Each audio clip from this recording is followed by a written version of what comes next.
What's going on, my friends? Chris here. I want to bring you all an update today. And what we're going to be going over is the bullish engulfing candlestick pattern. And the reason why I want to do this is because we've been doing our bear market tutorials and just trying to learn as much as we can in this bear market for the next bull market cycle. And throughout my last 5.5, 6 years of trading, I really believe I've had some of my best results on the bullish engulfing candlestick pattern. And that's why I wanted to share it with you today. So if you guys get some from these videos, don't forget to like, subscribe, hit that notification bell. And this is just going to be going off my experience, guys, not the books.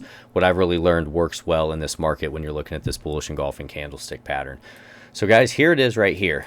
And what you can see, this is a bullish engulfing candlestick pattern. And this day that we have right here, this green candle engulfs the previous red day. And one thing that's really important here, you don't want to so much use the bullish engulfing candlestick pattern when you're ranging sideways. You have to be coming out of a downtrend, and that's what you can see here. All these big candles. This is on the weekly time frame now. You can see these big weekly candles to the downside.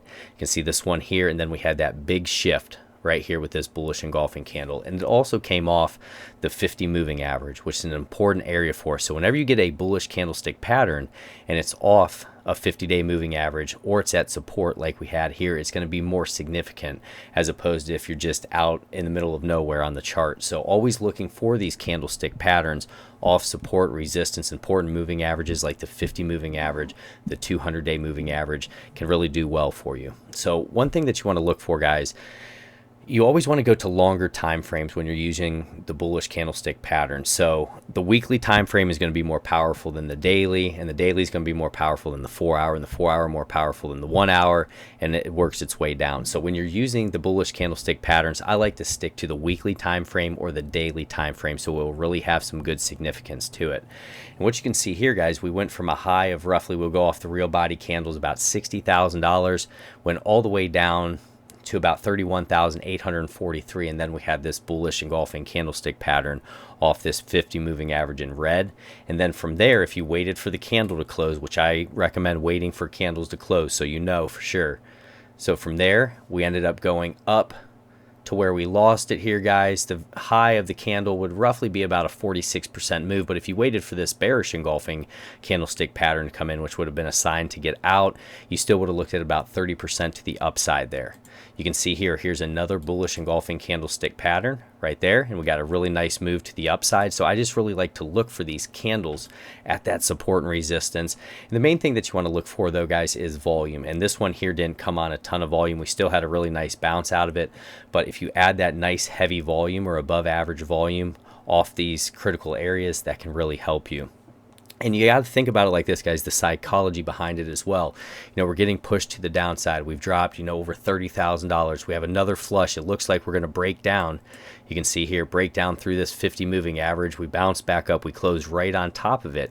And then the next week, we got pushed down even farther. We went down to $29,334.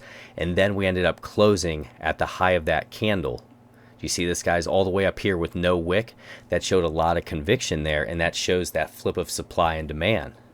So you had a lot of demand then at this area, and that's what changed it to that uptrend. So you really want to look at that and just see the change of supply and demand. And one thing I like to add off it as well, so we'll use our cipher. Let me move down here. So we actually had a green buy that came in right around this area here, and you still could have got a nice little move there. But for me, I typically like to see a trigger and then an anchor wave, which would really help with that candlestick pattern, as well as the relative strength index is another one that I like to pay attention to, because if you get this bullish engulfing candle at some lower levels where the relative strength on the weekly is at 30 or 25, it can add even more significance to that. So always paying attention to these major areas, guys, can really be a big deal for you. You can see this bearish engulfing candlestick pattern up here, so this is the opposite, and then look what happened from there. And whenever you play these things, guys, so like this bullish engulfing, say you entered roughly at that close at $35,400, you would want to put your stop underneath so you can see the wick that we went down to. I'd like to go a little bit lower. It'd probably be at about that $28,120, and that's going to be on the 1 week time frame. So when you're looking at these things, guys, just always think about that supply and demand and how it can shift so quickly in this space, and how these candlesticks are going to give it away many times for you. Just like long wicks at the top many times can show that rejection and then the seller stepping in. Same with long wicks on the bottom here. You see all these long wicks, guys? Then we got pushed to the upside from there. This is where the buyers were stepping in.